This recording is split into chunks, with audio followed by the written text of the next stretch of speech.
When you're in the market to buy a new family SUV that is comfortable, reliable, and fuel efficient, the Honda CRV has always been the safe choice for the past 27 years. In fact, when Honda introduced the all-new 6th generation, they really wanted to show the world that they were going all in on hybrids, with most of the CRV's upper trim levels coming standard with the company's 2-motor hybrid powertrain, delivering up to 43 mpg in the city. Now, of course, since then, Honda has made some small improvements to the CRV over the last 2 years, and as you can see this week, Honda has loaned us the top-of-the-line model. This is a 2025 CRV Sport Touring, of course, with the standard hybrid powertrain, painted in this new color called Urban Gray Pearl. And the big question I want answered, for those of you who are looking for a new family SUV, should you still put a Honda CRV at the very top of your list? Stay tuned to find out.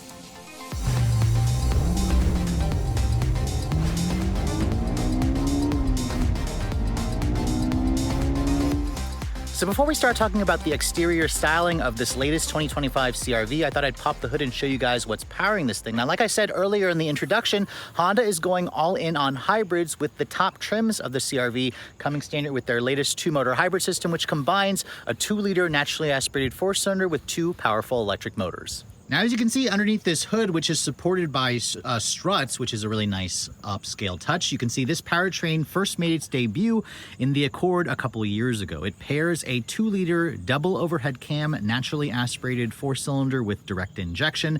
The gas engine on its own delivers around 145 horsepower with 138 pound-feet of torque. However, it's got basically 2 electric motors. One functions as a traction motor, a high torque traction motor that basically provides most of the power to all 4 wheels. That delivers 181 horsepower and 247 pound-feet of torque. There's also a separate electric motor that functions as a generator to basically recharge the 1.1 kilowatt-hour lithium-ion battery pack. That delivers 161 horsepower, but you can't factor that into the total power. Honda says combined output is 204 horsepower, which is actually a little bit less versus its main rival, the Toyota RAV4, but it does have around 3 horsepower more versus the previous generation CRV, which did get a horsepower reduction in the later part of its generation back in 2022, I believe. And it makes the same 247 pound-feet of torque. Honda technically only quotes the torque figure for the electric motor. The interesting twist with this powertrain is the transmission. It essentially uses what Honda calls an eCVT. However, it really functions primarily as a direct drive transmission with a 2-stage lockup, and that's because this vehicle gets most of its motivation from that high torque traction motor, with the gas engine essentially recharging the battery pack, but it can add its actual power to the wheels at highway speeds. Now, Honda doesn't quote a 0 to 60 performance. We got just over 7 seconds in our last test, but fuel economy is also a nice improvement. If you guys go for the new front-wheel drive variant, which is available on the Sport and Sport L trims, you get 43 in the city and 38 on the highway. If you guys go for the all-wheel drive version, like I'm showing you here, it drops down to 40 in the city and 34 on the highway, about 37 combined. This vehicle has a 14-gallon fuel tank. Theoretically, you could go around 500 miles of range on a full tank. That's thankfully on regular gas. Top speed for this vehicle should be around 118-ish miles an hour. And the CRV, this generation, the hybrid, can now tow up to 1,000 pounds. So it's a little bit less versus the RAV4 hybrid, again, its main rival. As this vehicle sits, it weighs in at just over 3,900 pounds, about 200 to 300 pounds heavier versus the other trims of the CRV, which comes standard with a gas-only 1.5-liter Turbo 4 with an actual CVT. And this model here that I'm showing you is all-wheel drive. Their all-wheel drive system, however, is different from Toyota's because it has a physical drive shaft connection from the engine to the rear axles instead of a separate e-axle that would provide that all-weather traction. It is good for the all-wheel drive system's functionality, but not necessarily good for fuel efficiency, and that's why this vehicle isn't quite as efficient as its main Toyota rival. But let's go ahead and close up the hood here, because that was a lot of information to digest with the powertrain. But taking a look at the styling, obviously for 2025, Honda has made no changes to the design, and this is still a pretty handsome looking vehicle. When the company first revealed the new CRV, I actually thought the styling was quite attractive, a big improvement, I think, but also evolutionary from the previous 5th generation. You can see this color, I believe, was introduced either this year or last year. It's called Urban Gray Pearl. It's kind of got like a warm gray effect with the metallic fleck. It's an extra $495. All CRVs come standard with their full LED reflector style headlights, which as you can see includes an LED daytime running light and turn signal, LED low and high beams with the reflector style. I also love the gloss black large hexagonal Honda grille with the big Honda logo that houses the radar sensors for the adaptive cruise control. No 360 camera, however, is still not available on the CRV, but you do have these nicely integrated parking sensors. The sport trims will have basically this kind of rectangular metallic square in the front fascia, along with the hexagonal larger grille openings. And overall, this definitely is the better looking model. If you guys look at an LX or an EXL trim level, for example, I just think that those CRVs look a little bit too basic. Now, moving around the side profile, this vehicle is built off of the new 11th generation Civic architecture, which means Honda did give this vehicle a growth spur at 184.8 inches long. It's around 2.5 inches longer than the previous generation with a 106.3 inch wheelbase. It's 73.5 inches wide. So it's actually a little bit bigger, taller, and wider versus the Toyota RAV4, which I'll be referencing a few times throughout the video. You can see the Sport Touring also gets a unique 19-inch wheel. This is the only 19-inch wheel available on the CRV with its kind of gloss black or maybe Berlina black double 5-spoke design. It's riding on a 235 by 55 R19 Michelin Primacy all-season tire. You have 12.2-inch rotors in the front and the rear. You have an all-independent suspension, and Honda says with the all-wheel drive models, you get around 8.1 inches of ground clearance. You can see the wheel arch trim here is unpainted. It kind of goes along the side skirt. The sport models will include black painted side mirrors. They're not power folding, however, but they do include an integrated LED turn signal. No 360 camera, like I mentioned. The chrome around the belt line should have been blacked out, I think, to kind of match the black wheels. The black roof rails also look nice. They're the low profile design. And then if you guys basically go for everything but the base trim, you'll have a sunroof as standard, but sadly Honda still does not offer a full pano sunroof. That's something that you can get on a lot of its rivals, and I really find it infuriating that Honda refuses to add it on the CRV. Now, moving to this angle here, it's still instantly recognizable as a CRV, but some of you may also think it looks like a Volvo with those new taillights. You can see they're an LED combination design where you can see the turn signal, however, is incandescent. The reverse light is LED, the brake lights and the tail light assembly is basically LED. You have the third brake light over here, along with that integrated rear spoiler. The rear wiper is down here, along with that all-wheel drive sticker that basically lets you know you have all-wheel drive. It is standard on the Sport Touring. You can see lots of badging back here, CRV hybrid badge over there, and then there's a black sport badge with a chrome touring badge. I don't love that. I think it should have just been all black, to be honest. And then down here at the rear, the lower fascia has a more aggressive look. You can see it's got a dual outlet exhaust, but however, if you look a little bit closely, over here on this side, it actually is a real exhaust that's right behind the actual exhaust, I guess, piece in the bumper. But on this side, however, it's fake. So I don't love how it's fake. I found something similar like that on the new Honda Pilot, but I guess it does create a more sportier look, so I kind of appreciate that. But hey, you probably didn't even know that was fake until I pointed that out. Now, in terms of the cargo area, the Sport Touring is the only trim to give you a foot-activated hands-free power liftgate. Most of the top trims will have the power liftgate, but if you want the foot-activated feature, you have to go for this trim. And the CRV continues to be one of the most spacious vehicles in the segment. The Sport Touring, however, does reduce the cargo capacity slightly to 34.7 cubic feet with the seats up. You'll get around 39.7 on the lower trims. I'm not sure why this trim actually lowers that. However, if you guys are looking for underfloor storage, there's a little bit to the side, as you can see, but this floor is completely latched on and fixed into position. That's because the 1.1 kilowatt hour battery pack lives underneath there. So keep in mind, if you guys go for the gas versions, that'll essentially give you that additional underfloor storage space. If you want to fold down these seats, first of all, there's LED lighting and a power outlet here, but no USB charging ports. There is no lever to fold down these seats. Instead, you have to reach forward here, which is a little bit of a reach. And you can see it's kind of a pain in the ass, but push that seat down, you can see it's not a completely flat floor. There's a little bit of a hump, but Honda says you get around 76.7 cubic feet of space with all the seats folded. That's definitely among the best in the segment, and you're going to find a little bit more space in this vehicle versus its main rival, the Toyota RAV4. So Honda obviously hasn't made any changes to the CRV on the outside for 2025, but what about the interior? Before we hop inside, let me remind you guys what the key fob looks like. You can see this is Honda's current intelligent access key. It comes standard on the EX trims and up. It includes features like lock, unlock, remote start, power liftgate, and panic function. It's a nice size key that feels good in your hands. I believe you can also access this vehicle through the Honda Link app, through your smartphone if you're an owner of the vehicle. But as you approach the vehicle, you can see the door handle is very traditional. It does offer a walkaway auto lock feature, which if you close the door with the key fob on you, it'll beep to confirm it. And then as you walk away, it'll lock the door. If you don't have that turned on, you can see that's how or you just touch that area there, that locks the door for you. No power folding mirrors, which is available on other competitors. If you want to enter the vehicle, just touch the back of the door handle there, open it up, and that will open up the door for you. Now, my particular test car only comes with a black interior with this color combination. So this is the urban gray with the black leather interior with the orange cross stitching, as you can see, or the contrasting stitching. If you guys want a gray interior, Honda does offer it on the Sport Touring as well.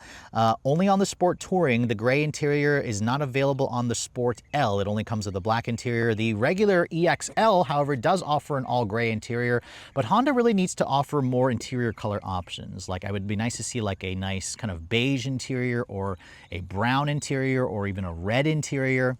These seats are a genuine leather and they were fully redesigned for 2023. They certainly are really nice. The padding is really cushy and supportive. They also hold you in place nicely. I found the seats and the head restraints to be really good. The driver's seat is a 10-way power adjustment, which are 3-level heated as well for the front seats, and you also get a 2-person memory. That function is included if you guys go for the EXL or the Sport L trim. If you're looking for ventilated seats, however, CRV still refused to add it. The passenger seat is also only a 4-way power, which is kind of annoying. Some competitors offer an 8-way or 10-way on the passenger side as well. Now, in terms of the door panels, you can see it's got a soft touch injection molded plastic here. Lots of piano black plastic with kind of like a hexagonal textured theme here. Aluminum accented door handles. You have a nice padded armrest over here with the contrast orange stitching. You have one touch up down for all 4 of the windows, which is a nice touch. I also like how high quality and tactile the controls feel. The one touch feature for all 4 is included if you go for the EXL trim levels and up, or the Sport L. Down here it is hard touch plastic. You have some additional storage here. This is also the only trim to give you the 12-speaker premium Bose sound system, which is definitely a nice touch. All the other CRVs will just have either a base sound system or the Honda premium branded sound system. Now, as I get inside, that 8 inches of ground clearance makes for a really easy step in. And then as I shut the door has a pretty solid sounding thunk, which adds to that really nice impression of quality. Now, once you're inside the vehicle, to start it up, start stop button is right here. It kind of gets blocked by the steering wheel and the windshield wiper controls. But once you turn the vehicle on, you can see the gauges have a combination of an analog and a digital. The left side, as you can see, is a 7-inch digital display, which tries to mimic basically a power meter. It is slightly customizable. This is the top trim, and Honda does not offer their fully digital 10.3-inch instrument panel. You can get that on a Civic, but you can't get it on a CRV, which is just inexcusable to me. The steering wheel was also just introduced on the Civic. It's a really nice steering wheel with the contrast orange stitching. Paddles control the regen braking. You have a heated steering wheel, which is nice. The wheel itself is a manual tilt and telescoping and offers a good amount of adjustability and range. The horn, it sounds decent. In fact, I think Honda actually replaced the horn versus when I first tested this vehicle a couple of years ago, which had a really puny and pathetic horn. So like how they decided to do that. In terms of the dashboard, you can see you have a soft touch injection molded plastic here. No heads up display. That is available on some trim levels as well. And then over here in the center stack, if you guys go for an EXL trim or up, or Sport L or Sport Touring, this will include their 9-inch infotainment touchscreen, which includes, as you can see, wireless Apple CarPlay and Android Auto. Google built-in, however, is not included on the CRV, which is just super annoying because they just introduced it in the new Civic for 2025. Would have loved to see it introduced here. And Honda has a larger 12.3-inch display in the Accord. It also would look much better here. If you guys go for the base LX or EX trim, you're going to get a 7-inch display, which doesn't include wireless Apple CarPlay and Android Auto. You have to connect it via your phone or via a wired connection. So this infotainment system is just begging to be replaced. It is still relatively easy to use, and at times it works well. I also found at times it was a little slow to respond. I love the way the dash looks, however, with these clicky little vents that have a really nice joystick to direct the airflow. I also love the hexagons that you see built into the continuous looking dash vents, although that's technically 3 separate vents. And then I also love how Honda does a really satisfyingly clicky dual zone climate control. I also love the way they look and feel. That looks like It's something Volkswagen used to do, but they just aren't doing anymore, sadly. You have 3-level heated seats, like I said, but no ventilated seats. The buttons have a really nice high quality feel though, which is great. If I put the vehicle into reverse, you can see there's your backup camera, which offers 3 different views. It also has rear cross traffic alert and braking, but no 360 camera is not available on the CRV still, which is really inexcusable considering how competitors offer that. Now you can see over here in the center stack, or center console, there's a nice big wireless phone charging pad, which fits my iPhone 16 Pro Max really well. There's also a nice rubberized mat here that you can also take out if you need to clean it, because it'll get dirty from time to time, but that's a really nice non-slip area. Traditional shifter, if you guys get the leather wrapped wheel, you also have a leather wrapped shifter. I also love the leather here. Your drive mode selectors here, you can see there's 4 modes. There's a snow, econ, normal, and sport. We'll try out the different drive modes later on. Electronic parking brake here. Decent sized cup holders, a little bit more storage, although this is gonna allow things to kind of slide around there, which is annoying. This area here, I like the fact that Honda didn't put any glossy black plastic, which you find on there and on there. This is a nice touch because it's not going to show as many fingerprints and scratches, which is great. You have 2 USB charging ports, an A and a C, along with a 12-volt power outlet over here. And then there's a nice padded center console. Open that up, you can see it offers a pretty deep storage, while all my camera equipment actually fits in there quite nicely. This doesn't slide forward to adjust, but it's also in a really good position. The seats, like I said earlier, are really comfortable and supportive. Love the way they look, but you can get a gray seat, although it's not a full gray. The only gray part is going to be kind of in the insert area. The non-hybrid versions will have a full gray seat, but Honda again needs to offer more color combinations, I think, to kind of go with the premium theme. The glove compartment, as you can see, is damped but not lined with felt. It's a bin style. It's got a decent amount of space. And then as you can see here, you have an auto dimming rearview mirror, no digital camera rearview mirror. You have LED lighting in here. The Sport Touring also includes slightly upgraded interior ambient lighting. It's basically adding lighting in the door handle area and the footwells, but nothing on the dash, so it's a little bit, you know, rudimentary compared to some rivals. Above me here, you can see sunglass holders, which is nice. You have a traditional sunroof, which allows you to open it to vent air, obviously, but no pano roof. But overall, as you can see, interior quality, build quality is good. Technology is average to slightly below average. Seats are comfortable. Fit and finish is also excellent. So really, those are the things that matter, but it would be really nice if Honda would just get with the program and add those features, because I really think you're leaving some buyers off the table by not adding those upscale touches. Now, hopping into the back seat, this is where the CRV also is an excellent option, because as you can see, the rear seat, first of all, the rear door opens in a huge manner. This basically is at a 90-degree angle. This is great if you need to get a child seat back here, which is fantastic. The seats are also covered in the same beautiful leather with the perforations, although these seats are not heated, sadly. You do get the orange stitching, which is nice. These seats also give the ability to fold down the seats. As you can see, fold it down. It's not a completely flat floor, or you can see from this lever, you can also recline the seats a pretty good amount. So that's really great if you need to get comfortable. The seats sadly don't slide forward and back, and then when you look at the material quality back here, it is a downgrade versus the front, where this is not a soft touch injection molded plastic, it's hard touch. You have some piano black plastic here, padded over here. Window controls, like I said, 1 touch for all 4, which is a great touch. And then down here, it's all hard touch plastic. And then in terms of the legroom, Honda did add around an extra ½ an inch of legroom for this generation. As I get in and shut the door, it has a ton of space, as you can see. Good foot room underneath the front seats. Completely flat floor here, which is great. You have rear seat air vents as well, which is a nice touch. You have 2 USB-C charging ports, but no household power outlet and no heated back seats. You only get 1 storage pocket here in the actual passenger side seat, but with 41 inches of legroom, this is certainly among the best you're going to find. It's around 4 more inches of legroom versus some of its rivals. In terms of the headroom space, you can see at 5'7", I also have a good solid 2 to 3 inches of additional headroom space, which is nice. If I fold down this armrest, you can see there's a cup holder here. It offers a good amount of padding as well to kind of get comfortable. But what this vehicle is lacking, however, is some retractable sunshades. You get that in something like the Nissan Rogue, but overall the back seat is still one of the most spacious that you're going to find in its class. So it's been about 1.5 years since I had a chance to do a full review on the current generation Honda CRV. This all-new 6th generation was first revealed back in 2022, and it has been a big hit for Honda as usual, although sales of this model when it first came out in 2022 were definitely lackluster, but they picked up significantly in 2023 with Honda doing just under 362,000 units. So this is solidly number 2 in the segment, right behind the segment leader, the Toyota RAV4. So now that we're behind the wheel of the Sport Touring, which comes standard, of course, with their 2-motor hybrid system, let's go ahead and remind ourselves just how good Honda's hybrid powertrain is, their latest hybrid powertrain. This powertrain delivers up to 204 horsepower combined. It primarily gets its power from the electric traction motor that delivers around 181 horsepower and 247 pound-feet of torque. This vehicle truly does feel more like a fully electric vehicle with a gas engine that functions as a generator. It can power the front wheels directly at higher speeds. The last time we 0 to 60 tested this car on this same stretch, we got 7.1 seconds. So let's go ahead and see what we can get this time. I have the vehicle in sport mode. You get the quickest acceleration when you actually brake torque it because it gets rid of the fake shifting. So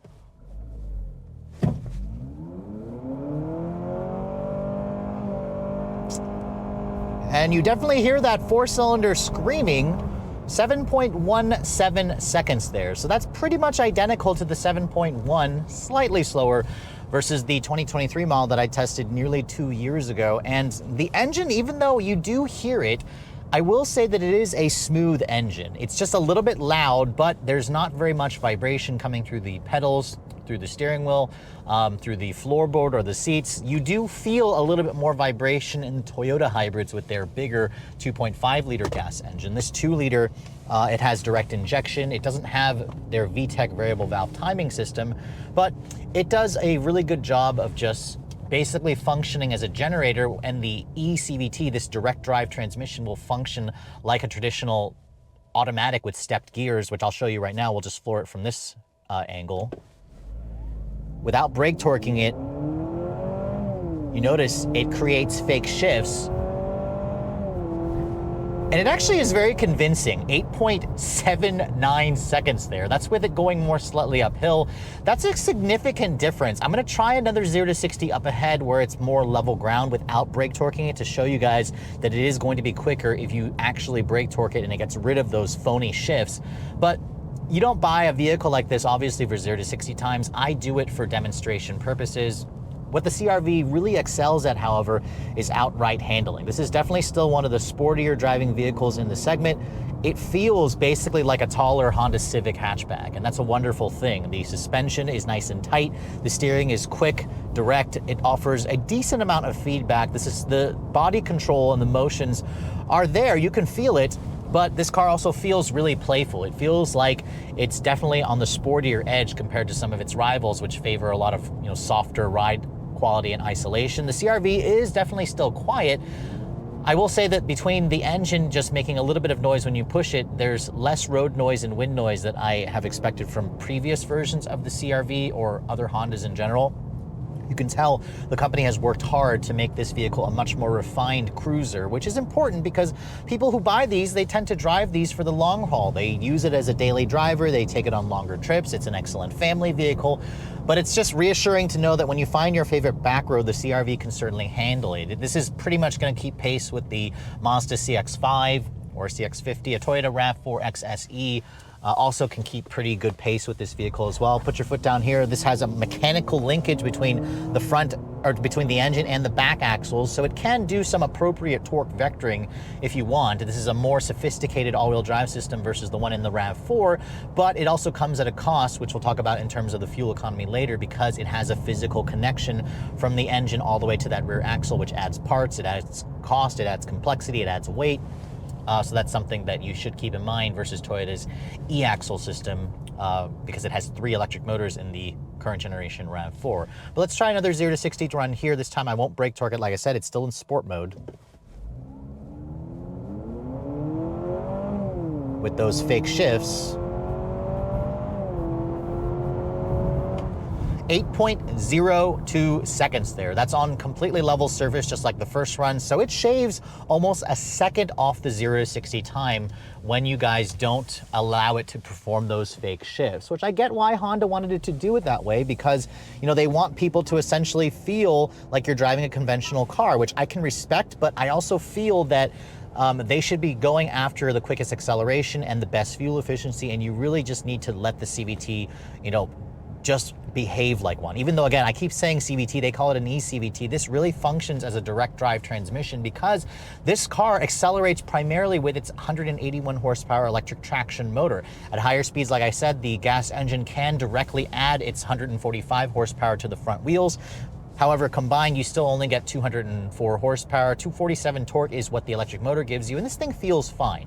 It feels actually pretty peppy. It feels smooth, it feels responsive, it feels linear. This feels much better than the gas-only variant of the CRV. And the other cool thing is this car does offer a B function where you can get 4 different levels of regen braking. You just pull the transmission here, or you can control that using the paddles. That does not control the gear changes. It controls the level of regen braking, which you can see here. When it's in maximum regen, it actually does provide a good amount of engine braking, or electric motor braking, which is good for kind of putting energy back into the battery pack, which you can actually view right here where it's actually going in terms of power. It shows the range there. It shows, your little power figures, which is nice. The ride quality in this vehicle is also smooth and comfortable. The seats are also really comfortable. These are some of the best seats that I've sat in for sure. Honda completely redesigned the seats for this generation CRV, and it shows on longer trips. I had this car for a week. It was just a pleasure to drive between the comfortable seats, the good visibility out of the front, the side, the rear. Although Honda doesn't offer some tech features that I would like to see, like a digital camera rearview mirror, pano sunroof, or a full 360 camera. Their full driver assistance tech suite, Honda Sensing, is standard on every trim, and it works pretty well in the CRV. It does a great job of keeping you in the lane. It does adaptive cruise control with almost their version of traffic jam assistance. And it's just a really easy car to drive and live with on a daily basis. Now, in terms of the fuel economy, let's go ahead and talk about that, because this is where the CRV does give up some MPGs to the RAV4 hybrid. In theory, it only gives up 2 MPG. However, in my week's worth of testing, I was only averaging around 31 miles to the gallon in mostly highway driving, but also a mixture of that. On the city, I was able to get this MPG up to around 34 MPG, which is not bad, but again, it's shy of a RAV4 hybrid's fuel economy by about 4 to 5 MPG, depending, of course, on your driving conditions. This vehicle definitely got slightly worse gas mileage on the highway. That's how hybrids typically work. They're going to function better out in the city, because they can drive primarily in pure electric power. This vehicle will basically tell you by flashing an EV light in the instrument cluster whenever it's in pure EV mode. Although I did notice, again, the Toyota RAV4 hybrid, every time I drove that, it just provided a little bit more of a threshold between waking up the gas engine and providing electric-only assistance, which is partly the reason why the Toyota has a more powerful electric motor, and it also has a slightly bigger battery pack. This is a 1.1 kilowatt-hour lithium-ion, so essentially it just is designed to recharge and drain very quickly. And the engine functions as a generator. But regardless, I still think the CRV is one of my favorite driving compact SUVs out there. And to be honest, this could seriously overtake the RAV4 hybrid if Honda would just offer some more features on it. I would love to see cooled seats. I would love to see a panoramic sunroof. I would love to see a 360 camera. I would love to see an all-digital display, a larger 12.3-inch display. Those features really hold me back from giving the CRV my full 100% recommendation over the RAV4. Even though this car is technically the better driving vehicle and it offers more interior and cargo space, those are big features that are important for me, which may not be important for you. So if that is the case, obviously the new CRV is a great option as well. And if you can overlook that, you should definitely still put one of these at the very top of your list. So with just over 361,000 units sold in America last year, the CRV was solidly the second best-selling vehicle in the compact mainstream SUV space, right behind, of course, its arch rival, the Toyota RAV4, which did around 430,000 units. It's still a really big win for Honda because they sold nearly 100,000 more units of CRVs in the same time frame last year versus 2022. So obviously Honda did something right with the all-new 6th generation. After spending a full week with this model, I have to say this is still a very solid choice. Not the sexiest choice or the most tech-focused choice, but it's going to be a choice that you can easily count on to last you for a long time. As you guys saw, the hybrid powertrain is still one of the best powertrains out there in terms of smoothness, in terms of efficiency, of course. 0 to 60 happens in just over 7 seconds, which is perfectly acceptable. However, in the real world, you're going to find that the responsiveness of the engine, the transmission, and just how it all works together is really harmonious. I also really like the traditional feel with the fake gear changes, even though it technically slows the car down, as you guys saw in terms of performance. Brake torque, if you want to get the quickest quickest acceleration time. The ride quality is also good. This is still one of the sportier driving vehicles that you're going to find in the segment, which is a fantastic thing. Honda really nailed the fact that it has sporty handling with a good ride quality. The interior has good build quality and really comfortable seats and a really nice look. It just needs Honda's newest technology because, as you guys know, the company just added Google Google built into the new Civic. Surprised it's not here in the CRV. It really should have been added for 2025. And then if you guys also follow Honda, you know that they have a 12.3-inch display in the Accord, which honestly should be in all of the upper Honda vehicles. Really, this 9-inch display is only acceptable if you guys are looking at a Civic or a CRV to me, or I'm sorry, an HRV to me. The CRV and the Accord and the Pilot, for example, those should all have the larger 12.3-inch display, which only the Accord gets at this very moment. And then, of course, if you guys are looking for some more upscale features like ventilated seats, panoramic sunroof, 360 camera, Honda still refuses to offer that in the CRV, and I suspect they do it to protect Acura because the RDX comes pretty close to this vehicle in terms of pricing. However, I also think that they are leaving some buyers off the table by not offering those features because you can get that on all of its rivals. But if that doesn't matter to you, you should definitely still put this at the very top of your list. Now, speaking of which, it does help the CRV be a little bit more affordable versus some of its rivals at the top end. If you want to get into a base LX CRV with front-wheel drive, pricing starts at around $31,000. Add $1,500 if you want all-wheel drive. If you want to go for the hybrid powertrain, you have to at least go for the Sport trim, which comes standard with the hybrid powertrain, and it's equipped similarly to an EX powertrain. Honda actually charges around $2,500 extra for the hybrid, which you should easily be able to make that money back in terms of fuel savings over your 5-year ownership of this vehicle. Going to the new Sport L trim level bridges the gap between the Sport and the Sport Touring, and it'll cost you around $3,500, but it'll include things like the leather, the heated seats, or actually it already has heated seats, the memory seats, the power liftgate and such like that, the 9-inch display, which is a nice touch. That's going to be around 40 grand if you guys add all-wheel drive to the Sport L. The Sport Touring is actually only 2 grand more versus the Sport L, and my particular test car here with the $500 paint charge and destination comes to an as-tested price of $42,500. So 42 grand is around 2 grand less expensive versus the most expensive version of the RAV4, although this is priced similarly to a RAV4 XSE, and the two vehicles have the same look. However, keep in mind, in the Toyota, you can get a panoramic sunroof and a 360 camera, but if you want the ventilated seats, you have to go to the limited trim. So I do think that Honda needs to seriously add a couple of those features that I was talking about, along with a larger 12.3-inch display. But the CRV is definitely still a very solid and safe choice. It's just not the sexiest or most tech-focused choice, but as long as you're okay with that, you should definitely put one of these at the very top of your list. But with all that said, hope you guys have enjoyed my full overview on the brand new 2025 Honda CRV in this Sport Touring trim. If you're also looking to see the latest cars I'm testing, be sure to follow me on Instagram at Redline_reviews, like us on Facebook, and as always, guys, please keep subscribing to the Redline Reviews YouTube channel for all the latest reviews. Thank you so much for watching. I'll catch you all in the next video.